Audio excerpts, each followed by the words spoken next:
சீ சீ சீ சீ சீச்சின்னு இருக்கு. காது கூசுது கேட்பதற்கே.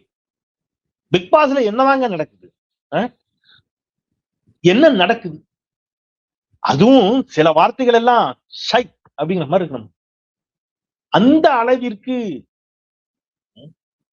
நடந்து கொண்டிருக்கக்கூடிய Bigg Boss, real Bigg Boss versus real Bigg Boss, இதைத்தான் நாம இன்னைக்கு பேச போறோம். ஆமா, சில நீங்க கொஞ்சம் அதிர்ச்சியா கூட இருக்கும். என்ன அண்ணாச்சி பிக் பாஸ் பத்தி எல்லாம் பேச ஆரம்பிச்சிட்டீங்க அப்படிங்கிற மாதிரி உங்களுக்கு தோணும். விஷயம் இருக்கு, சில முக்கியமான ரீசன் இருக்கு அதுல. அதனால நீங்க பிக் பாஸ் பார்க்கக்கூடியவராக இருந்தாலும் சரி, பார்க்காதவராக இருந்தாலும் சரி, இந்த வீடியோ முழுமையாக பாருங்கள். ஏன்னா இது கொஞ்சம் முக்கியமான ஒரு வீடியோ அப்படின்னு சொல்லிட்டு இன்னைக்கு வீடியோக்குள்ள போறேன். அனைவருக்கும் வணக்கம். இது தமிழ் கேள்வி. மீண்டும் உங்களை சந்திப்பதில் மிக்க மகிழ்ச்சி. நான் செந்தில் வேல் வீச்சு. தமிழ் கேள்வியை மறக்காம சப்ஸ்கிரைப் செய்து பாருங்கள். உங்கள் பேராதரவை தாருங்களை கேட்டுக்கிட்டு, இந்த பிக் பாஸ் நான் உண்மையிலே பாக்குறது இல்ல. இன்னைக்கு காலையில எந்திரிச்சு பேஸ்புக், ட்விட்டர் ஓபன் பண்ணா முழுக்க பிக் பாஸ் தான். ஒரே சண்டைக்காடாக கிடக்கு. இனத்துக்குள்ள அப்படி சண்டை போட்டு கிடக்கானுன்னு பார்த்தா, ஒரு சின்ன கார் அனுப்பாட்டி அதுல ஒரு 6-7 பேரை உள்ள ஏற்றி விட்டுருக்கானுங்க. அது சின்ன காரு. பின்னாடி 2 பேர் உட்காரலாம், முன்னாடி 2 பேர் உட்காரலாம்.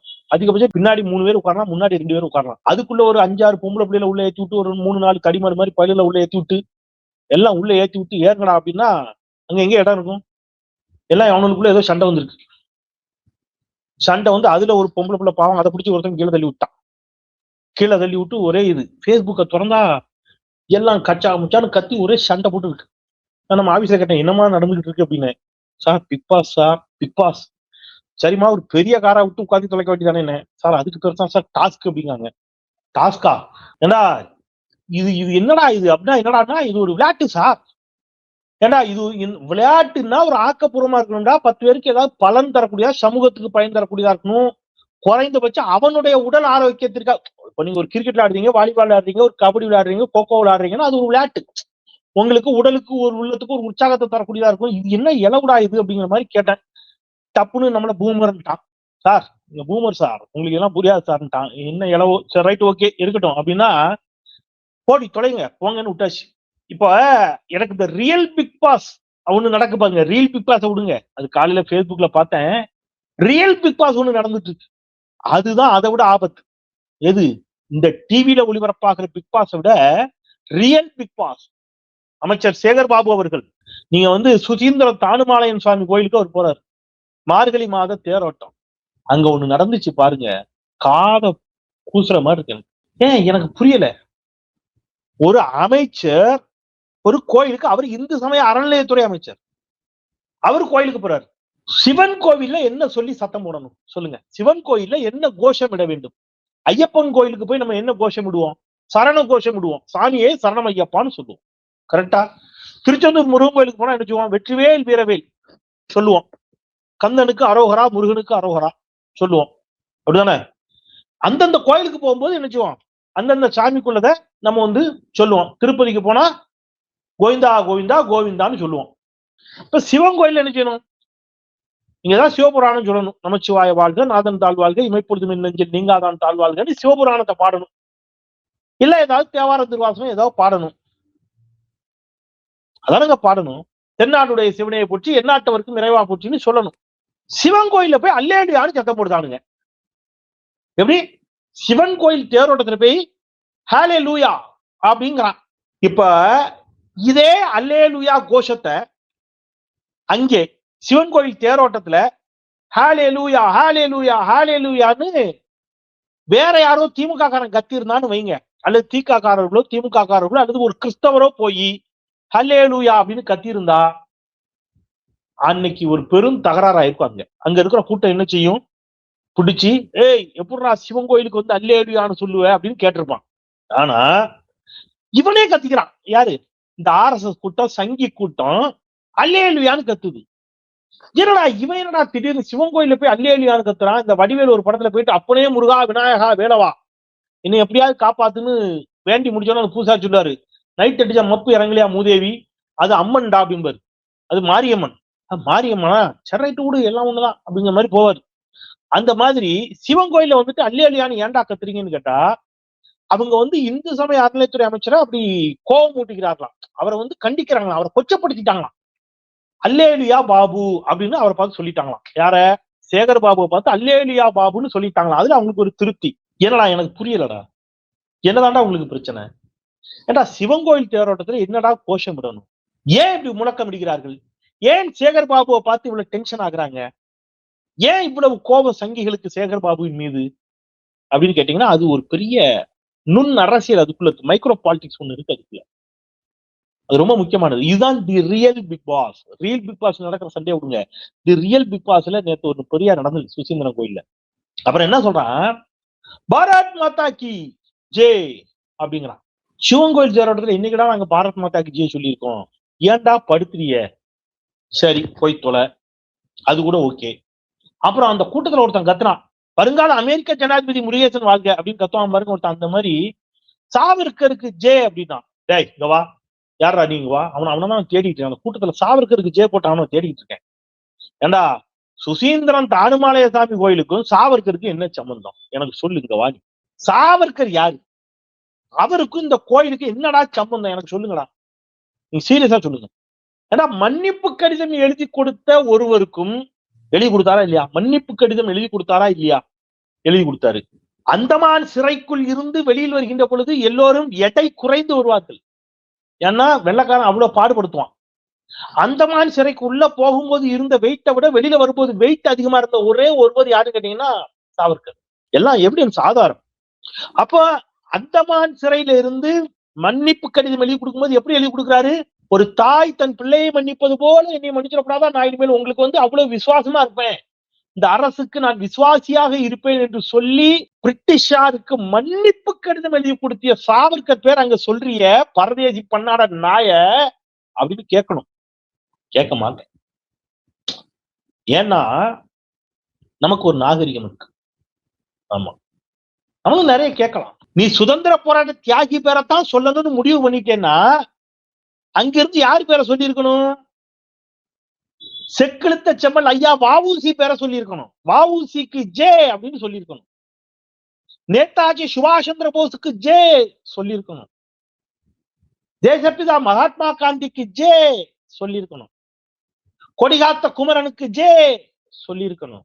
குறைஞ்சபட்சம் எல்லை போராட்ட தியாகி ஐயா மார்ஷல் நேசமணிக்கு ஜே சொல்லி இருக்கணும். சொன்னியா?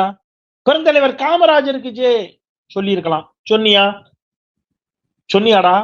டேய் டேய் வா, கூட்டத்துக்குள்ள கத்துனவன இங்க வா, உன்னையத்தான். சாவர்கர் என்ன செஞ்சாரு? அவருக்கும் இந்த சுதந்திர போராட்ட வரலாறுக்கு என்னடா சொல்லுங்க? வாடா வாடா, அடிக்க மாட்டேன் வா, பிச்சு போடா, சும்மா சேட்ட. கன்னியாகுமரி மாவட்டத்துக்கும் சாவர்கருக்கு என்ன சம்பந்தம்? எவனாவது மகாராஷ்டிரா மாநிலத்தை தேரோட்டம் நடக்கும் போது வஉசிக்கு ஜேன்னு கத்துறானாடா? கத்துறானா? பாரதேசி.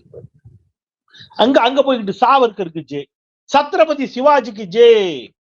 ரைட்டு, சத்ரபதி சிவாஜிக்கு ஜே. ஏன் வேலுநாச்சியாருக்கு ஜேன்னு கத்த வேண்டியதானே? ஏன் அதானே கத்தணும்? அப்ப என்னன்னா RSS முழக்கம் இது. RSSக்கும் இந்த மண்ணுக்கும் எந்த தொடர்பும் கிடையாது. நல்லா புரிஞ்சுக்க. நம்ம ரொம்ப சிம்பிளா உங்களுக்கு சொல்லட்டுமா? ரொம்ப சிம்பிளா, எது பக்தி, எது ஆன்மீகம், எது மதவாதம்னு உங்களுக்கு நான் சொல்றேன். ஆன்மீகத்திற்கும் மதவாதத்திற்கும் எளிய வித்தியாசத்தை நான் சொல்றேன். ஓம்னு நீங்க திருச்செந்தூர் முருகன் போனீங்கன்னா அந்த தமிழ்ல ஓம் அப்படின்னு எழுதியிருக்கும். ஓ போட்டு புள்ளுக்குள்ளேயே மடிச்சு விட்டு ஓம் அப்படின்னு எழுதி ஒரு வேல் குறுக்க போட்டிருப்பாங்க.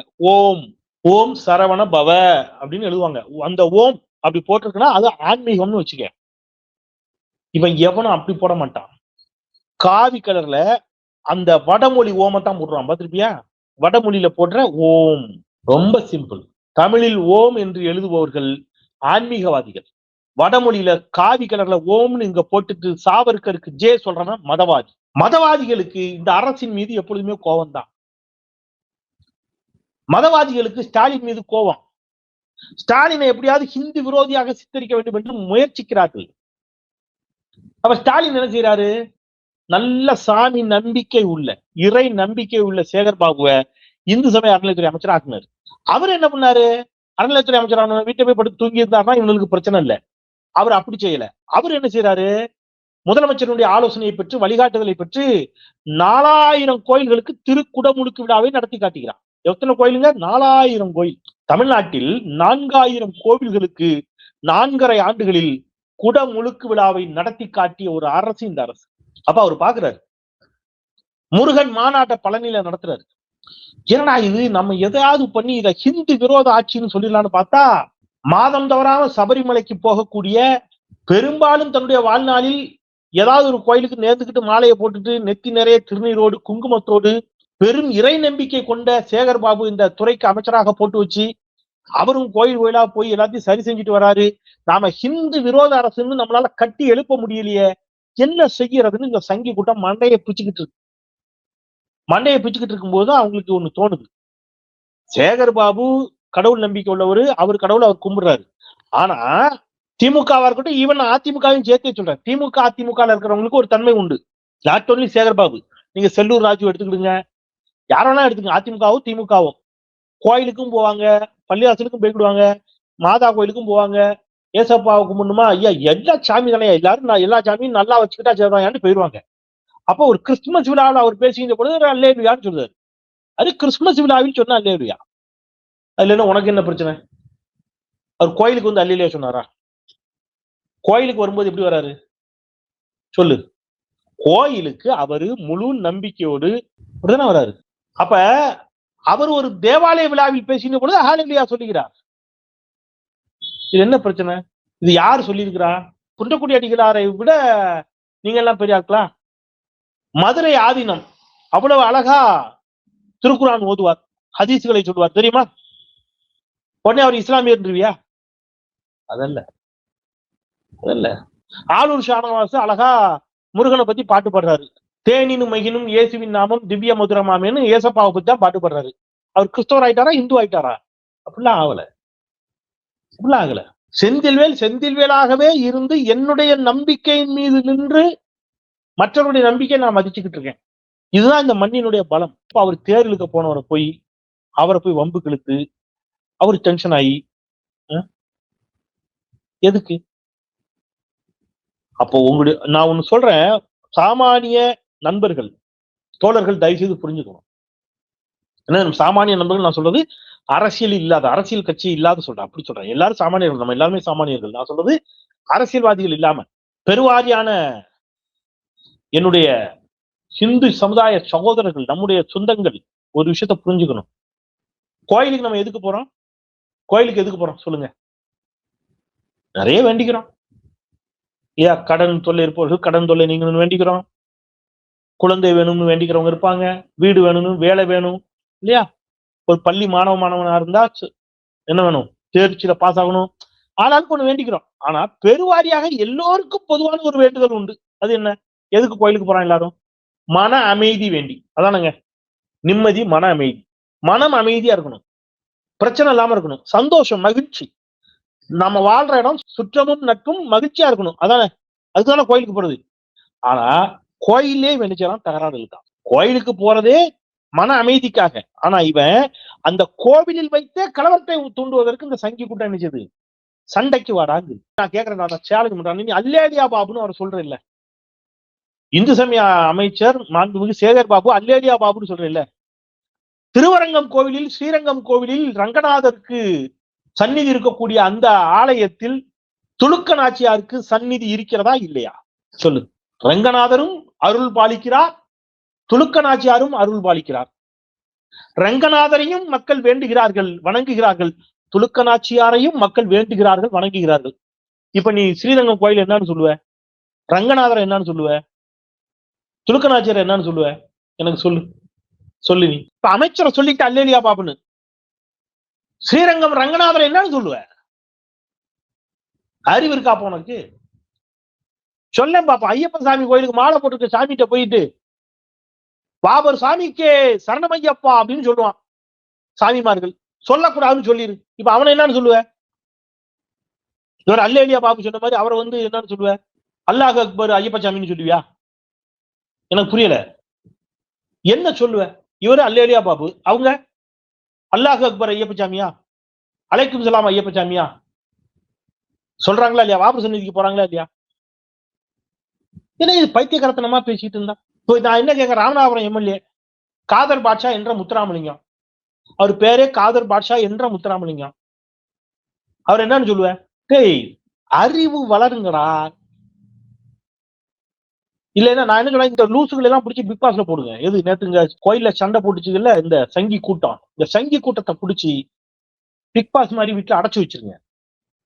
இந்த ஒரே காருக்குள்ள ஒரு 10 பேரை ஏற்றி பார்த்தீங்களா, இன்னும் ஒரு 10 பேரை ஏற்றி அந்த காருக்குள்ள இவனுல போட்டுருங்க. ஆமா, அங்க கடந்து கத்தட்டும், பாரத் மாதா கிச்சே சாவர்கருக்கு ஜேன் கத்திக்கிட்டு. இரிட்டேட்டிங் ஃபெலோஸா இருக்கீங்களா, மோஸ்ட் இரிட்டேட்டிங் ஃபெலோஸ். நேத்து சீனால இருந்து ஒரு ஆய்வு வருகிறது. புவி ஈர்ப்பு விசையை விட பன்மடங்கு ஈர்ப்பு விசை கொண்ட செயற்கையான ஒரு இயந்திரத்தை கண்டுபிடிச்சிட்டான். எங்க போயிட்டு இருக்கு தெரியுமா? உலக நாடுகள் எங்க போகுதுன்னு உங்களுக்கு தெரிஞ்சு தொலைக்குதாடா? மற்ற உலக நாடுகள் எங்க போகுது?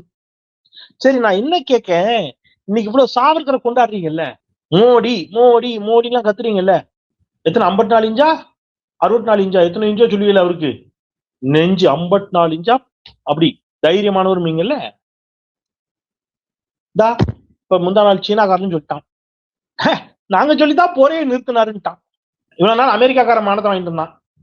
என்னன்னு அமெரிக்க அதிபர் சொல்லிக்கொண்டே இருந்தார், நான் சொல்லித்தான் போரை நிறுத்தினார் மோடி. ஒரே ஒரு வார்த்தை. யார் யார் சொன்னா? நீ எப்ப யார் சொன்னீங்க? நீங்க யார் எங்க நாட்டுல தலையிடுவதற்கு? மோடியை கேட்க சொல்லிருங்க பாப்போம், சொல்லிருங்க பாப்போம். அமெரிக்க அதிபர் சொல்லுவது தவறு, அமெரிக்க அதிபர் கூற்றை நான் கண்டிக்கிறேன், மோடி சொல்லிடட்டும், நான் அடுத்த நாள் பாஜக சேர்ந்துடுறேன். சீரியஸா தான் அண்ணாச்சி, உனக்கு எப்படி சொல்றீங்கன்னு நினைக்கிறீங்க? சீரியஸா சொல்றேன், அமெரிக்காவையும் சீனாவையும் அவர் கண்டிச்சிடட்டும், நான் பாஜக சேர்ந்துடுறேன். RSS விஜய் கண்டிக்கட்டும், ஸ்ட்ராங்கா RSS கண்டிச்சு ஒரு ஆர்ப்பாட்டம் நடத்தட்டும், போராட்டம் நடத்தட்டும், RSS கண்டிக்கட்டும், நான் பாஜக சேர்ந்துடுறேன். உங்களுக்கு புரியல அண்ணாச்சி? மோடி அமெரிக்காவையும் சீனாவையும் கண்டிச்சா பாஜக சேர்றீங்க, அது ரைட், லாஜிக் இருக்கு. விஜய் RSS கண்டிச்சுட்டாருன்னு சொன்னா தாவேக்கால சேர்றாதானே சொல்லணும். அதுக்கும் பாஜகன்னு சொல்றீங்களா? பாஜகவும் தாவேக்காவும் ஒண்ணு, அறியாத வாயில மண்ணு, எல்லாம் ஒண்ணுக்குள்ள ஒண்ணு. பெரியாரை தூற்றுகிற சீமானை விஜய் கண்டிக்க மாட்டார். இந்தியாவின் கண்ணியத்திற்கே சவால் விடக்கூடிய வகையில் பேசக்கூடிய, இந்தியாவின் இறையாண்மைக்கு சவால் விடக்கூடிய விதத்தில் கருத்துக்களை சொல்லக்கூடிய அமெரிக்க அதிபர் டிரம்பையும் சீனாவையும் மோடி கண்டிக்க மாட்டார், கண்டிக்கவே மாட்டார். இந்த 2 பேரையும் சீமான் கண்டுக்க மாட்டார். புரியுதா? நான் லாஸ்டா ஒண்ணு சொல்லி நிறைய செஞ்சிடறேன். விஜய்க்கு பாஜக கொள்கை எதிரி, திமுக அரசியல் எதிரி தான். ஆனா விஜய் கடுமையா யாரை எதிர்ப்பாரு? அரசியல் எதிரியான திமுக தான் எதிர்ப்பாரு, கொள்கை எதிரியான பாஜகவை எதிர்க்கவே மாட்டார். சீமானுக்கு திராவிடம் பங்காளி தான், அவரே சொல்லியிருக்காரு. இப்ப வரைக்கும் அதான் அவருடைய கருத்து. திராவிடத்துக்கும் அவருக்கும் நடக்கிறது பங்காளி சண்டை, ஆரியத்துக்கும் RSSக்கும் பாஜகவுக்கும் இதுல என்ன வேலை அப்படிங்கறது அவருடைய நிலைப்பாடு. அப்போ திராவிடம் அவருடைய பங்காளி தான். ஆனா வேறு இருக்க வேண்டியது இதுதான், பாஜகன்னு அவரே சொல்லிக்கிடுவாரு. ஆனா முழுக்க யாருக்கு எதிராக தான் பேசுவாரு? திராவிடத்துக்கு எதிராக தான் பேசுவாரு. அவரும் பாஜகவை, இவர் கொள்கை எதிரியை பற்றி பேச மாட்டார், அவரு கொள்கை எதிரியை பத்தி பேச மாட்டார். மோடி அமெரிக்காவையும் சீனாவையும் பத்தி பேச மாட்டார். இவங்க எல்லாம் ஒண்ணுக்குள்ள ஒண்ணு. இவங்க எல்லாத்தையும் ஒரு பிக் பாஸ் வீட்டுல விட்டேன்னா என்ன ஆகும்னு யோசிச்சுப்பாங்க. சீமானையும் விஜயும் பிக் பாஸ் வீட்டுக்குள்ள போட்டு இந்த மாதிரி ஒரு காருக்குள்ள ஏற்றி விட்டேன்னா என்ன ஆகும் நடக்கும்னு யோசிச்சுப்பாங்க, கற்பனை பண்ணி பாருங்க. கூட மன்சூர் அலிகானை ஏற்றி விட்டுருங்க, செம ஜாலியா இருக்கும். சீமான் ஒரு பக்கம், விஜய் ஒரு பக்கம், கூட மன்சூர் அலிகான், புஷி ஆனந்த், ஆதவர்ஜனா ஏத்த முடியாது, உயரம் ஜாஸ்தி, இந்த கார் பத்தாது.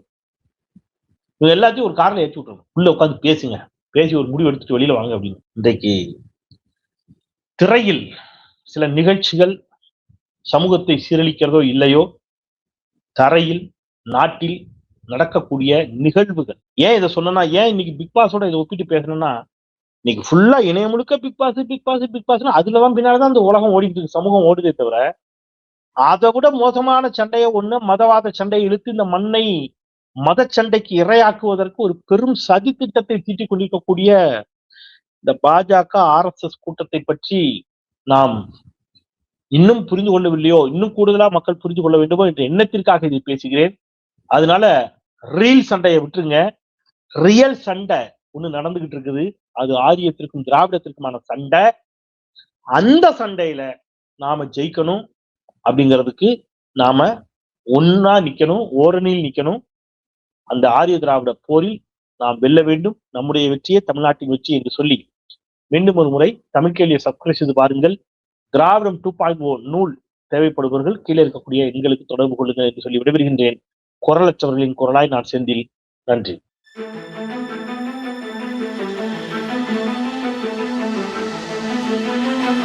Thank you.